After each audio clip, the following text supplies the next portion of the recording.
Welcome to the 21st episode of the Most Serious Podcast. In today's episode, I talk to Mr. Terry Tucker, who is a man who's done a lot of different things in his life.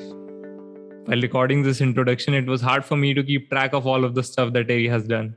Terry Tucker has been a NCAA Division I college basketball player. He has been a Citadel cadet, a marketing executive, a hospital administrator. Terry was also a police officer, an undercover narcotics investigator. He was a SWAT team hostage negotiator. Currently, Terry is an author, he's a business owner, he's also a speaker. The title of his book is Sustainable Excellence 10 Principles to Living Your Extraordinary and Uncommon Life. Terry has an enthusiastic and a jovial energy attached to him. Back in 2012, he was also diagnosed with a very rare form of cancer, but that hasn't dampened his spirits or his perspective towards life. In this episode, we talk about Terry's journey. We talk about his life. We talk about why he did all the jobs that he did and what all he learned from them. Terry also shared some very interesting experiences that he had during his SWAT team negotiation days. I hope you like the conversation today. Let's get into the episode now. Mr. Terry Tucker, finally you're here. Welcome to the Most Serious Podcast. Well, thank you for putting me in. I appreciate it very much. I'm looking forward to talking to you today. Now, the people who will end up listening to this, they probably know about you because I've told them that in the introduction. And the first question that they also have in their mind, and also I had in my mind before talking to you, is when will you stop trying new things? Because I'm talking to a guy who's just like tried everything possibly that a human can, and you've worked in different industries, you've worked different jobs. So is there something more left that you want to try out? I think there's always something left. I want to literally die learning. I don't ever want to get to a point where I'm comfortable, because when you're comfortable, you're not growing, and when you're not growing, you're dying. So I want to constantly be. People always ask me, hey, did you see this show on TV, or did you? And most of the time, my answer is no. I didn't see that show because I was reading a book I wanted to, or an article that I wanted to read, or I was listening to a podcast that was interesting to me, because I want to learn. I just don't want to sit around. And I certainly, with my cancer journey, have probably every right, if you want to say that, to just sit around and watch TV and take it easy. But I don't want to do that. I've never been like that. As you say, you kind of look at my resume, and it's like it's kind of all over the place and that. So no, I am enjoying what I'm doing now. I'm contemplating a second book. So we'll see if that comes about. It may not. I'm just learning stuff right now. So I don't ever want to stop learning. That's a very exciting and what would you call it? You have that energy of that contagious energy of excitement, and that youth is still kind of present in you. I think that won't ever go away. So I hope not. I mean, I always tell my daughter, always ask why. And I always talk about my oncologist, my cancer doctor, because I'm constantly asking why. Why are we doing this? Why aren't we doing that? What's the next? Always the W questions. Why, what, those kind of things. So yeah, I always want to continue to ask those questions so I can get the answers. So were you like this as a child, or this curiosity or this personality developed along the way? Or was Terry Tucker a child also, always inquisitive, always curious, asking people here and there, oh, why are you doing that? I want to learn this, I want to do that. Or was he a naughty kid with a basketball in his hand? I was probably the naughty kid with the basketball in his hand, to be honest with you. When I was younger, I was very focused on one thing. I was very good at basketball, so I spent a lot of time on it. But I was also curious about the game, why this and why not that, or what if we did this, would this work better than that? So I took that curiosity and focused it on basketball. And then when basketball was over, I needed something else to focus it on. So it was just different things in my life that I tried. Some I liked, some I learned a lot from, but I didn't like. And it was just a matter of, can I take this and learn something from it? And there were jobs that I had that I really didn't like, but I learned a lot. I met a lot of great people who I was smart enough to kind of sort of step back and just watch from afar and be like, yeah, that was a good move, or I appreciate that person's character or integrity or something like that. So I did get to learn a lot after basketball, but yeah, you probably hit the nail on the head when you said, was I a bad kid with basketball? Yeah, that's pretty much all I wanted to do when I was younger. Like the coincidentally, the last couple of days I just I am not like, I'm a big sports fan. I'm into sports. I play, you guys call it soccer in the US, but I play football. Yeah, Uh-huh. so I'm always into sports. But I recently stumbled upon basketball, and I was watching this. They have this Michael Jordan's documentary called The Last Dance on Netflix. So I stumbled upon it, and now for the past couple of days, or the past 3 days, I've been so much into the basketball culture, Chicago Bulls and all of their history. And then we found you for the podcast, and I just wanted to ask you, like, how did the basketball culture shape you as an individual? Because obviously sports teaches a lot to every person, but how was the individual journey with basketball for you? Basketball for me was very much an up and down thing. I was very good when I was young, and then in high school I had 3 knee surgeries, and 2 of them were pre-arthroscopic surgery. So I have the long kind of zipper scar on the outside of my knee, and back then the things that, like, I spent an entire summer in a cast from my hip to my ankle. And they don't do that kind of stuff now after surgeries. There's more of an emphasis on physical therapy and getting the person back up, walking and moving and things like that. But back then it was all about rest. We need to rest and things like that. So I kind of, was good. And then I had these surgeries and I sort of had to come back from that. And I did. And I ended up playing in the United States. The National Collegiate Athletic Association governs athletics in college, and I was able to play Division I basketball. And you mentioned Michael Jordan. I played against Michael Jordan in college, and What, seriously? I was a senior and he was a freshman, and that was the year that he won the national championship. North Carolina, his basketball team, won the national championship. But an even funnier story is I have a brother who was a basketball coach in Chicago and coached Michael Jordan's 2 sons. No. So, yeah. So he always tells the story. He said, I was in the gym one day and so I looked where all the players were looking, and Jordan had come into the gym as a parent. He was there to pick up his kids and take them home, like every other parent. Wow. But my brother turned to him and said, hey, Michael, you're kind of a distraction. Would you mind stepping out into the hall until practice is a super guy as a parent? He didn't try to helicopter parent my brother and say, hey, I'm a basketball, I'll tell you how to do it. He let my brother coach the team, but he did step out. And my brother thought later, he said, I'm probably the only coach in the history of basketball that's ever kicked Michael Jordan out of practice, So. That's so interesting, and at this moment, because I wasn't a Michael Jordan fan, or probably I didn't even know much about his life, but the past 2-3 days I've been like so much invested into the basketball scenario, and this is just like awesome, talking to you about you're playing against Michael Jordan. That's a big deal, man. It That's was. really I awesome. mean, Michael Jordan wasn't Michael Jordan back then, so to speak. He was just kind of, coming onto the scene. But it was, looking back on it now, it was just a great opportunity for me. And I was very lucky to have that happen.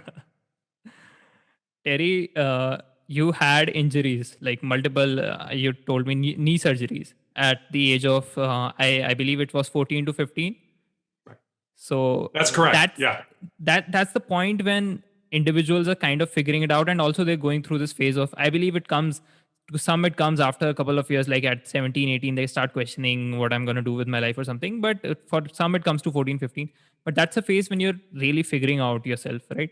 And at the age of 14 to 15, and you were there with injuries and you were having these surgeries, so that obviously had a mental toll, or because of the physical impact as well, but you being isolated from the sport that you loved, or also you being into cast for a long period of time. So how did that like tune into your mental space? Did you feel that you were now being neglected, or why God, why is this happening to me at such a young age? Because you were full of energy, I believe, but keeping you into chains must have been a difficult task. And how did you feel about that? I mean, it was difficult in a lot of ways. I mean, I think back to my high school days. I mean, there was no internet. There were no computers. There was, Yeah. television was even, not what it is today in terms of number of channels and things like that. So I really, I kind of sat around and I read and I, went out and laid in the sun, which was probably not a good thing back then, but it was something to do. And I was fortunate that I had friends who, I mean, I was right about the time when my second surgery, it would have been the summer when I would have learned to drive.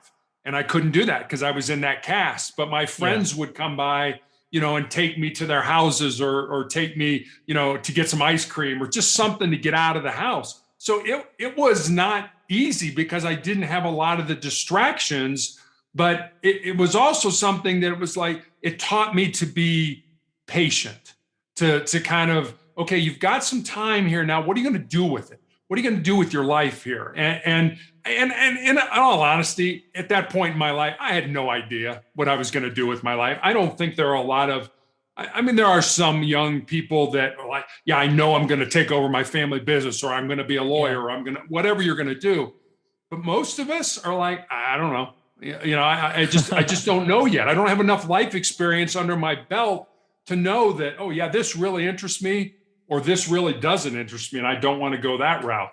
So it was definitely a time where I had to learn patience. And I kind of always joke that when I was in line getting extra height because I'm 6'8", Okay. I lost out on a lot of patience. So learning to be patient was a good thing for me. That's such a like positive outlook on the situation, because patience is something that you try to teach probably a 30-year-old or a 25-year-old who's struggling, like, they're having the midlife crisis, and you tell them it's okay, calm down. But tell that to a 14-year-old kid who's just full of energy, and that's a tough way to learn it. But probably your outlook was pretty positive on the whole situation. Yeah, I mean, I wanted to play again. When I had that second surgery, my doctor told me they took out 25 pieces of my bone that had chipped off from the first surgery. When I had a simple surgery, I had a cartilage that tore, and they took the cartilage out. And normally, what the body would do would put scar tissue, would grow scar tissue to replace the cartilage.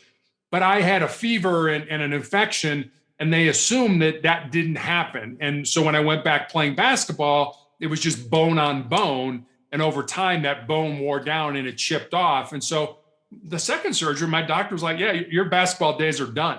You're not going to play anymore. And you might not walk normally again because of this. And I was like, wait a minute.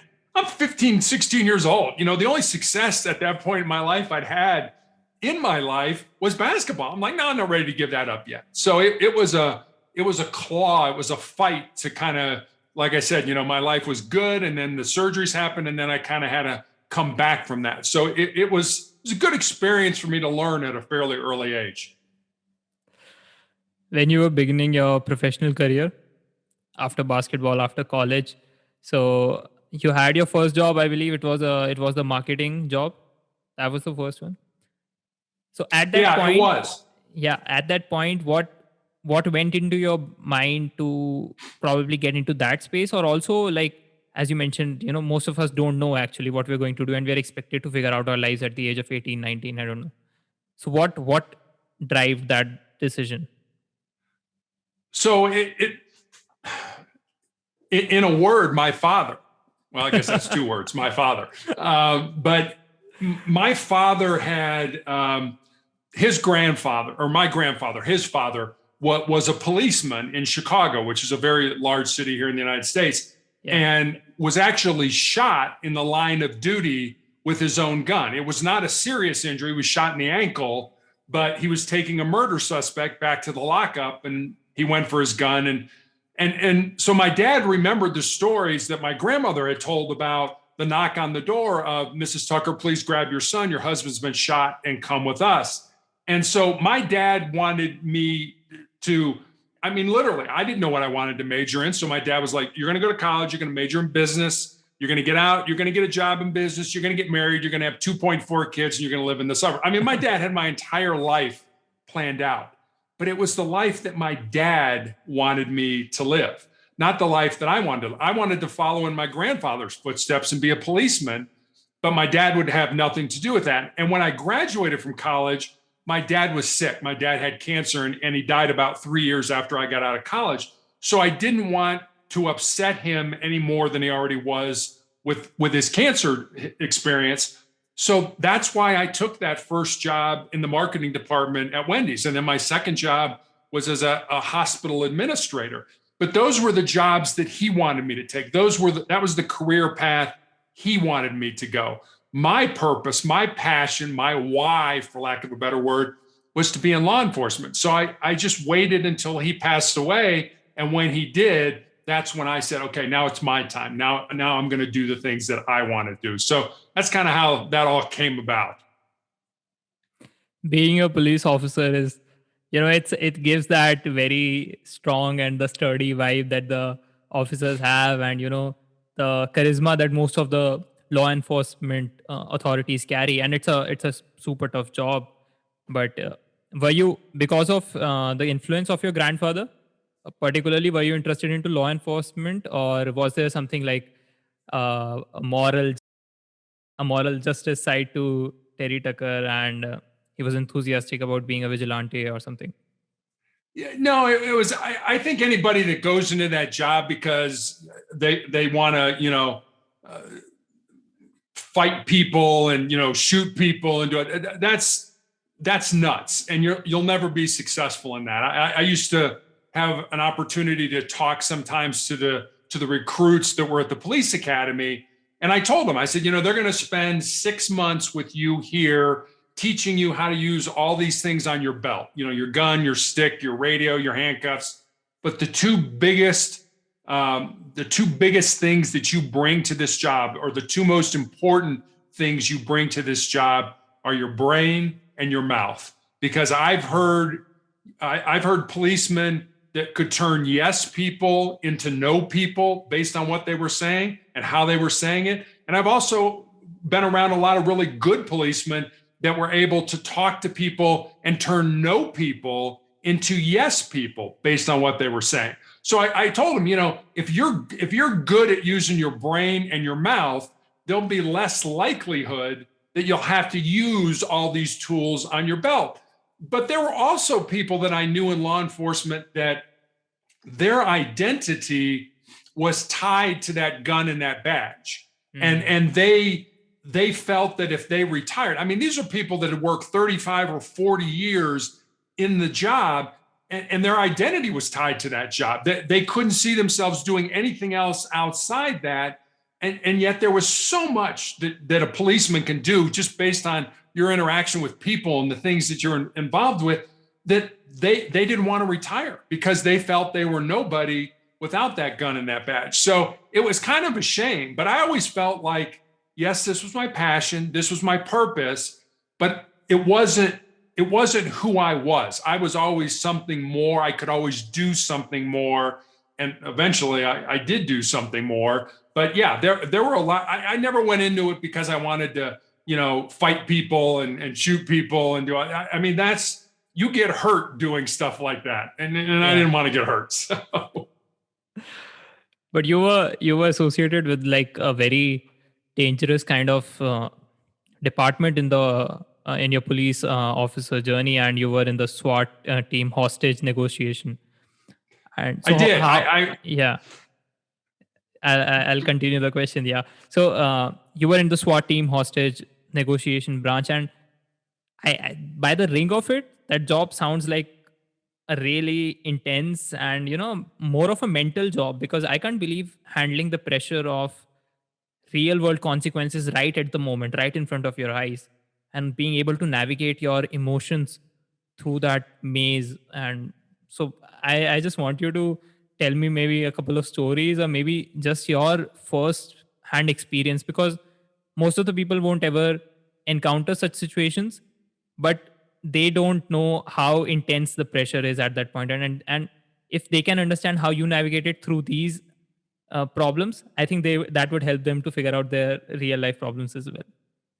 Sure. So I think to start with, you have to understand, 99% of what policemen do is an interaction with people face to face. You make a traffic stop, or you get called to somebody's house for a disturbance or a domestic violence run or whatever it is. So you're dealing with a person face to face. So not only are you hearing what they're saying, but you've got visual clues. You can see the apartment. You can see what the person, their attitude, are they balling up their fists, which means maybe they want to fight me? Are they kind of looking around like maybe they want to run or try to escape? And I can set them down. I can handcuff them. I can put them in the back of my car, whatever is appropriate. But as a negotiator, we were not face to face with the person that we were negotiating with. We were sometimes, a block away. We were sometimes negotiating through a closed and locked door. And we had to get good at understanding what was going on based on what people were saying, what they weren't saying, and how they were saying it. And we did this as a team. So I may be negotiating with the person directly, but right next to me is somebody sitting there also listening, another negotiator, and they're writing me notes. Here, don't, mention this person's mother, or don't mention the person's mother. That's what he's mad about. So don't talk about that.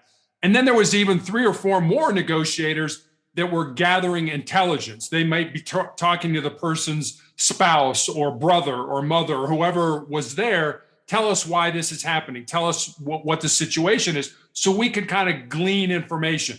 But you're right. I mean, there were times, I'd say 90% of the time, we were very good at what we did. We got the person out safely, successfully. But there was 10% of the time where the person, we never had to shoot anybody and ended that way. But there were times where the person would shoot themselves and their life. But that was their choice. We also worked with a psychologist. And after every call up, we would have a debrief. What went right? What went wrong? How can we get better?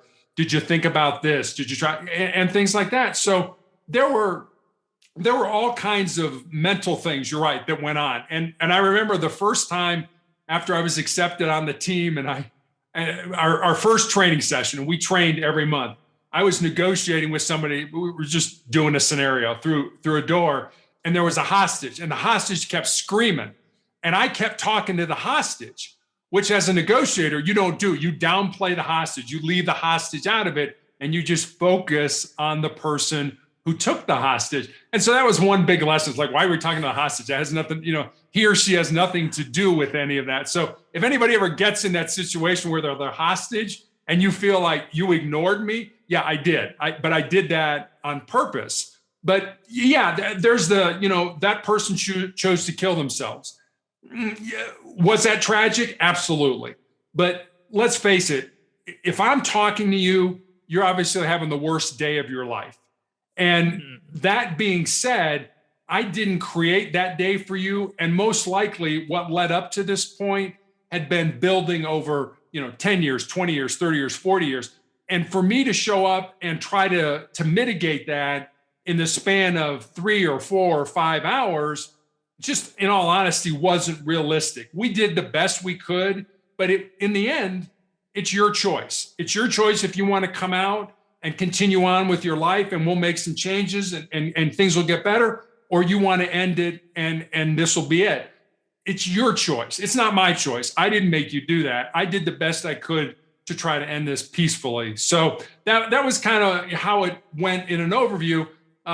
Couple funny stories. I mean, I remember one day we were negotiating with a 15-year-old kid, and nothing we were doing was working, nothing.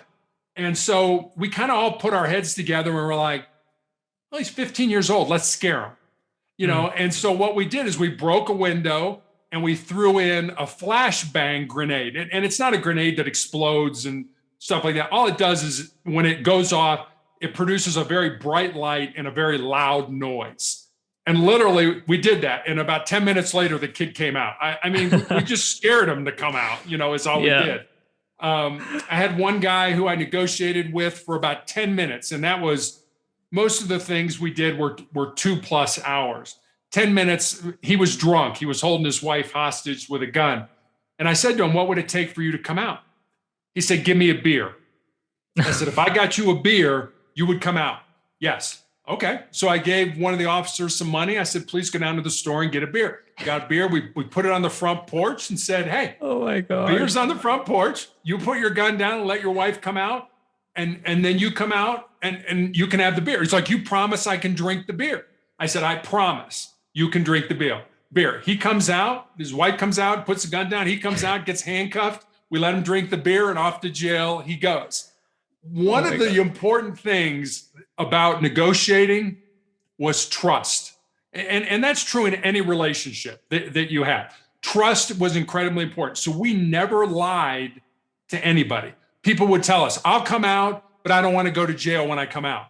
And we would tell them, "Well, when you come out, you are going to go to jail." But we would deflect that and then start talking about something else to get their mind off of it. Because it was always the possibility, and it did happen, that maybe a year from now or 2 years from now, we would be back negotiating with the same person again. And if they ever felt it's like, "No, I don't want to talk to you. You lied to me the last time," there's no way you're going to get anywhere with that. So I mean, you almost have to say, "All right, I can't negotiate with this guy. Somebody else has to do it because he doesn't trust me." So we never lied to people, and trust was always a big factor in that. Those were very fascinating stories, and I'm sure you have had a very wide ranged experience with the job that you did. But I believe you did a really tough job, and to come out being such a learned person from the job is also difficult, because people sometimes often end up in the aftermath, like you told. Some people end up associating their identity with the jobs that they have. But I believe, yeah, you took the higher road. So Terry, I also like have this thing, like I hear this all around, and it's been through to the internet culture. I don't know what would people blame it to, but people are often thinking about like the generation that is present right now, and the kids nowadays, or the people certainly nowadays, are much softer, and they're not as tough as guys before, or the people that were before. Like, so by soft and by tough, I mean like they're having more mental health issues or something, or let's say they're not as adaptable to situations as people were previously. So do you think this is like a change that you see around yourself, or do you think this is just a shift that's been happening because of the way that we live has been changed due to the internet? Or what's your viewpoint on like people getting softer as time passes? I, I think we are much better at diagnosing a couple things. One, mental illness, and two, learning disabilities in children. So I think those two things, where you may say, "Oh, there's a lot more mental illness." Well, it's because we're better at diagnosing it than we were Yeah. 50 years ago and things like that. So I don't know if there's more. I'm sure there's more of it, but in terms of is there really more of it than there was 50 years ago and we didn't know about it? I'm not so sure about that. Mm. I always believe that everything we need to be successful in life is already inside us. It's already there. We just got to find it and pull it out. And sometimes that is done through maybe having to go to a coach or a psychologist and talk about some things. But everything you need to be successful in life is already inside you. You just got to figure out what that is and move forward. And yes, I think there are a lot of people that take the easy way out, that are lazy, and I've got a mental illness, or I've got. Don't get me wrong. I'm not talking about the people that need medication and need therapy and things like that. This is entirely different. My wife and I have a daughter that's 25 years old. She's a graduate of the United States Air Force Academy, which is an incredibly hard, very difficult school. And as a lieutenant we have a new branch of the military here in the United States, the Space Force. Wow. And I look back on her life when she was between 7th and 8th grade. She was diagnosed with dyslexia, a learning disability, an anxiety disorder, and an attention disorder. And so we worked with a psychologist and a learning specialist to help her improve her learning. Well, when she got accepted to the Air Force Academy, which math is her worst subject, and literally, I don't care what you major in at the Air Force Academy, you're about 5 or 6 classes away from having an engineering degree, which is so much math, and it's amazing. But the day that she got her diploma, walked across the stage, and shook hands with the President of the United States to graduate, I couldn't have been prouder. My wife and I could not have been prouder. And that was somebody who could have stood back and said, oh, I've got a learning disability, and I've got, an attention disorder, and I've got all these things wrong with me.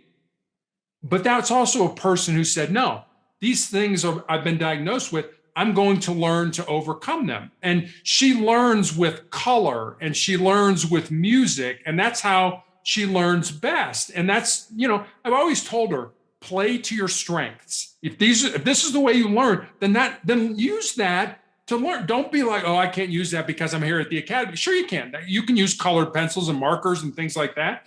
But again, I go back to, you can always take the easy way. Oh, there's something wrong with me, and so I can't pursue my goals or my dreams or my ambitions.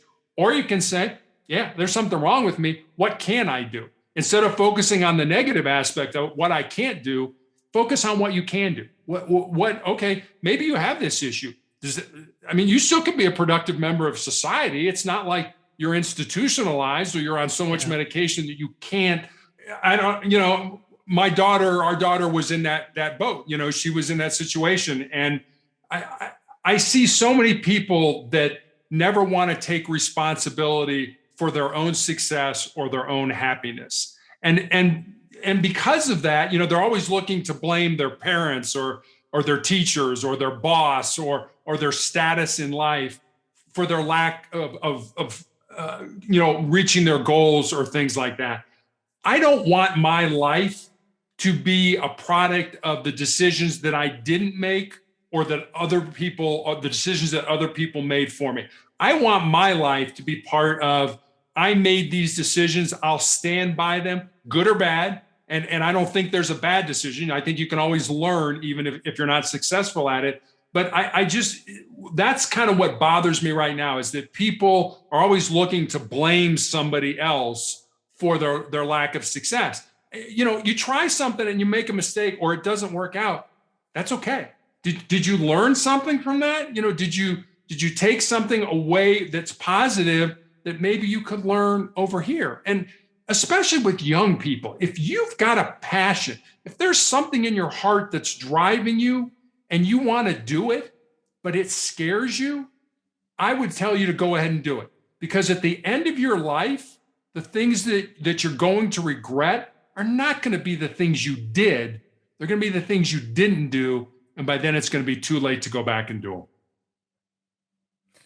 That's some profound advice right there. I feel like everyone has those things that you mentioned. Everyone knows what they're kind of into and knows that inner voice is telling them, try this thing out, maybe, try that, take that class, or get into that hobby that could end up benefiting you. But what I was also curious about is like, you're into helping people a lot. You've always been looking around and, by writing the book also, or you've been having talks, and just the person you are gives off this energy that you are always more of on the outward what I can provide. But I want to know, how does this feeling come to you? Like, because most of the people are struggling with their lives, they can't handle their personal situation right now, and here's this guy Terry Tucker who's trying to help others out. So where does this fuel come from to maybe make an impact to the people around me, not just to try to sort my life out or myself out? I guess the way I would answer that question is, there tends to be, and we're all guilty of this from time to time, sort of a narcissism, that it's all about us. Yeah. And if you think about it, I believe we were all put here to serve, to whatever, and to serve my fellow man, to serve my world, and to serve my, whatever however you want to answer that. but we were put here to serve. And in order to serve, it can't be just about you. And I am on this clinical trial drug now to help with my cancer. And it is it's very hard on my body. I shake, I throw up, I have a fear. It's very ugly. And I had a nurse come to me one day and said, Terry, nobody would think anything less of you if you quit, if you got off this drug. And I told her, I said, yes, do I hope this drug helps me? I absolutely do. But this is bigger than me. The doctors might be able to glean information from the scans that they do, from the blood work that they take and things like that maybe I'll never benefit from. But 5 years from now or 10 years from now, they can develop or synthesize a drug that will save somebody's life, that will allow somebody to be with their family for a longer period of time. And I think one of the things that team sports has taught me is that bigger than you. Because if you don't do your job, if you let if you don't hold up your end of the bargain, not only are you letting yourself down, but you're letting your teammates down. And if you start to think that this is all about you, then you throw everything inside and it's all narcissistic and it's all about me. When in reality, it's not about you. It's about us. And us together can get so much more done than me individually.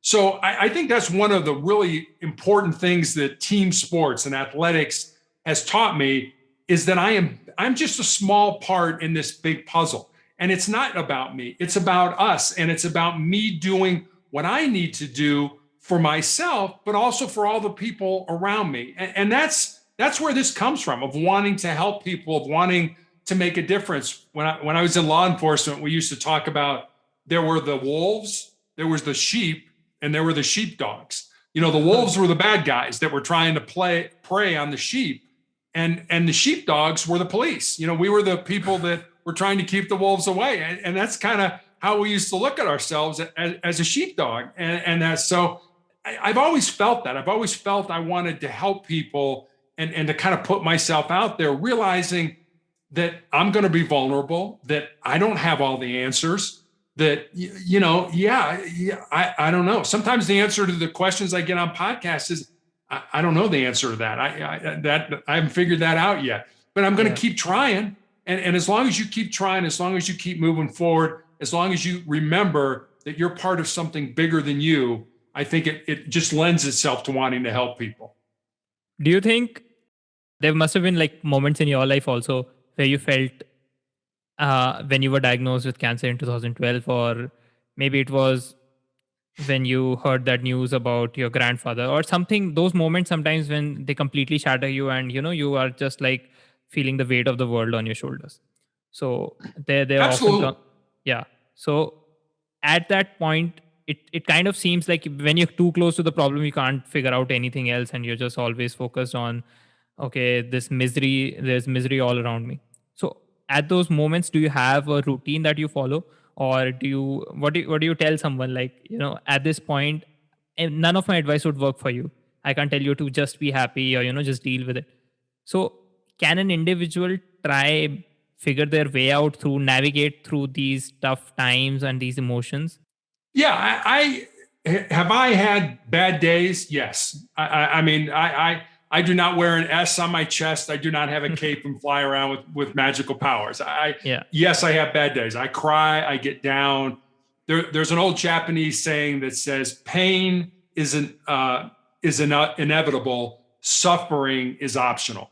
We're all going to have pain in our life. And it doesn't have to be pain like mine with cancer, a terminal illness, or a chronic illness. It could be you flunk an exam at school, or you break up with your boyfriend or your girlfriend, or you don't get the promotion at work that you think you deserve. We're all going to experience pain in life. Suffering, on the other hand, that's optional. That's, what do you do with that pain? Do you lay down in the gunk and the muck and the garbage and feel sorry for yourself and want people to feel sorry for you? Or do you use that pain to make you stronger, to make you tougher, to make you more determined? I choose the latter. But like I said, don't get me wrong. There are days when, my last round of the clinical trial drug, I remember that it was on a Wednesday. I'm sitting in a dark room. I'm throwing up. I'm shaking. And I'm just crying. and the only thing I needed was for a nurse to come in and put her arm around me. It's like, it's going to be okay. So I don't have all the answers. I'm not Superman. I have bad days just like everybody else, and that's okay. But what I've found over these last 9 years is what I call my four truths, for lack of a better, and they're my four truths. They may not work for you. You may have to develop your own, but if something here works, feel free to take it and use it for you. And I'll give them to you. There are four sentences. I have them on a Post-it note right here on my desk that I see multiple times every day. And that's something else, I guess I would sort of as an aside, if there's something you want to do, it's like, I want to be a lawyer, write that down on a piece of paper. Don't type it on a computer. Physically write it down and put it somewhere where you're going to see it every day. Put it on your bathroom mirror or on your desk or in your car, or wherever you're going to see it multiple times to remind yourself that that's what you want to do. That's what your goal is. So here are my four truths, and I'll give them to you. So number one, you need to control your mind, or your mind will control you. Our mind, our brain knows our fears, it knows our vulnerabilities, and it knows our insecurities. And anytime we step out of the status quo, it's going to start using those against you. But here's the deal. The only way you're going to grow, the only way you're going to get better is to step out of that comfort zone and to do the things that scare you and that, quite frankly, may be embarrassing. But your mind's going to kick in and be like, no, don't do that. I want to go skydiving today. Wait a minute, Terry. If you do that, the plane might crash or your parachute may not open. Or there's a million things that your brain will start putting in there. So you need to flip that switch and say, no, plane's safe. The parachute's packed well. This is going to be something positive. So that's number one, controlling your mind. Number two is embracing the pain and the difficulty that we all experience in life and using it to make you a stronger and more determined individual. Our brains are hardwired to avoid pain and discomfort and to seek pleasure. So if you think about it, people want to get away from pain. They want to run from it. And some of them go to the extreme. They take drugs or they drink too much or they engage in behavior that's not good for them.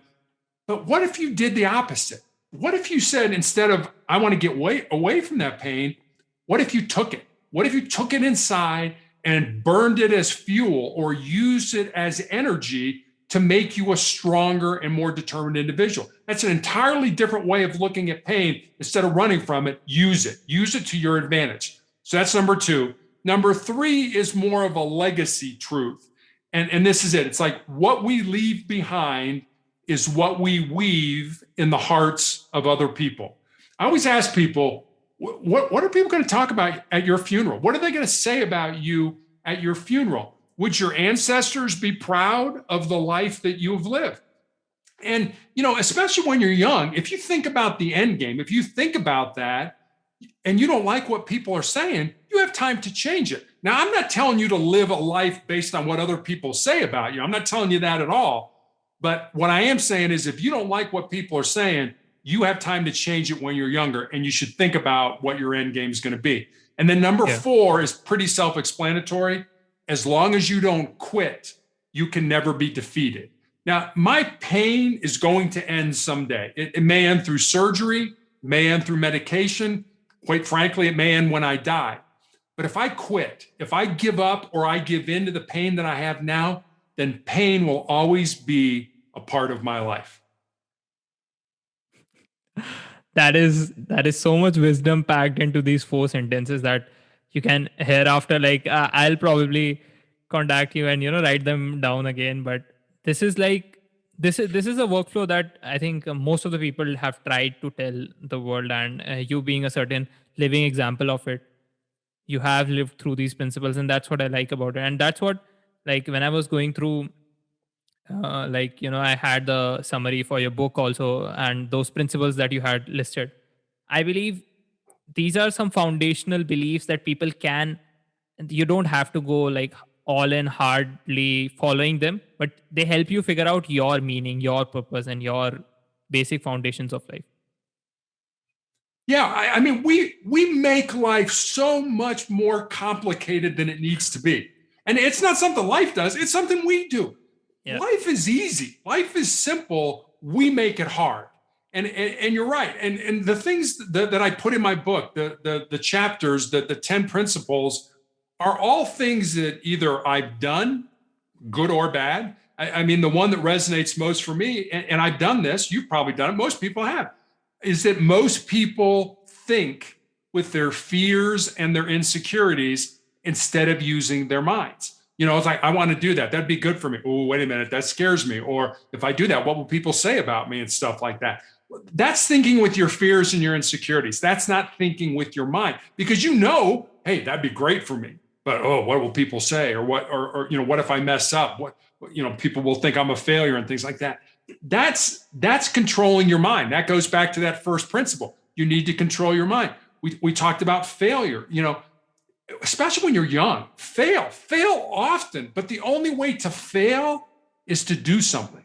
If you never fail, that's a person who never does anything. And again, controlling your mind. If I never knew you, but if I knew the 5 people that you hung around with, your 5 best friends, I bet I could tell you almost everything about you without even meeting you or seeing you, because those people influence us.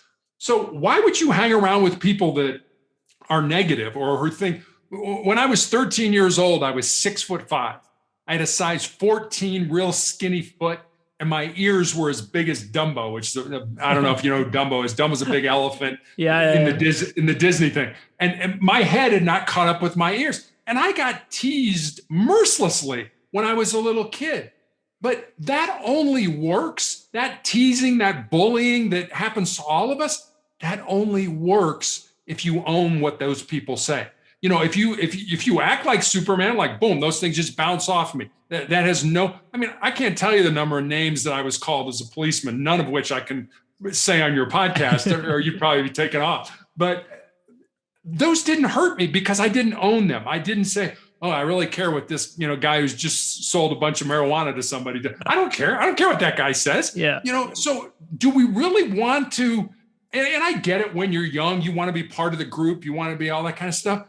But sometimes step back and think, do I really want to be part of this group? Do these people have my best interest in mind? And if they don't surround yourself with them. Find other people that care about you and that you care about, and you form those deep friendships. And those friendships will last you for the rest of your life.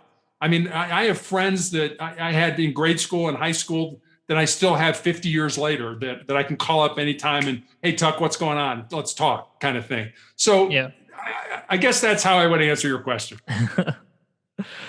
That's amazing, Terry. And it was like, it was so awesome talking to you. And particularly those interesting stories that you had, with the negotiation, and also your life is like always has been through so many ups and downs, and you've navigated through them successfully. I know you might catch me out successfully or something. You might say that you won't believe in it or something, but I believe that you are putting out a very positive impact. And it's just so amazing to learn from a person who's lived life and has had that always nature of asking questions or maybe trying to find out answers to them. Well, I appreciate you having me on. I mean, I think that's a good point. The only way you gain experience is to live it. And you're going to make mistakes. You're going to fall down. You're going to skin your knee. You're going to cry. You're going to have bad days. But if you can learn from those and you can get up and you can keep moving forward, so many people can't. I remember there's a football player here in the United States, not soccer, but a football player here in the United States by the name of Jerry Rice, who had a great saying. And he said, "Today I will do what others won't, so that tomorrow I can do what others can't." So think about that when you're looking to do things. If I do this, that's going to separate me from the pack. That's going to make me a better person and things like that. So I'm going to do that because tomorrow I'm going to be able to do that, and these people aren't, because I practiced it yesterday. So I love that quote. It's just something that you want to, I'm going to put myself through some difficult time, and don't be afraid to put yourself through hard time. Hard times temper your mettle. that, and I'm not talking METAL. I'm talking about the inner drive that we have. Yeah. They make you stronger. They make you tougher. They make you more determined. They won't let you quit when times get bad. But also understand this: everybody has a breaking point. I mean, there's no person out there that can take the weight of the world forever. It just doesn't happen. So also, I would say, be kind to yourself as well. That's the perfect note to wrap this amazing conversation up. Thank you so much, Terry, for being on the podcast. And I hope you do end up writing the book. We'll have one copy here for the family. And it was just amazing, amazing to talk to you. Well, thank you for having me on. I do these in the hope that our conversation will make a difference in the lives of some of your listeners. And if we do that, then today's been a successful day. Thank you so much, Terry. Thank you. You take care of yourself. And this brings us to the end of this really awesome episode of the Most Serious Podcast. I hope you enjoyed it. I hope it did add some value in your life. We will be back again with another interesting conversation pretty soon.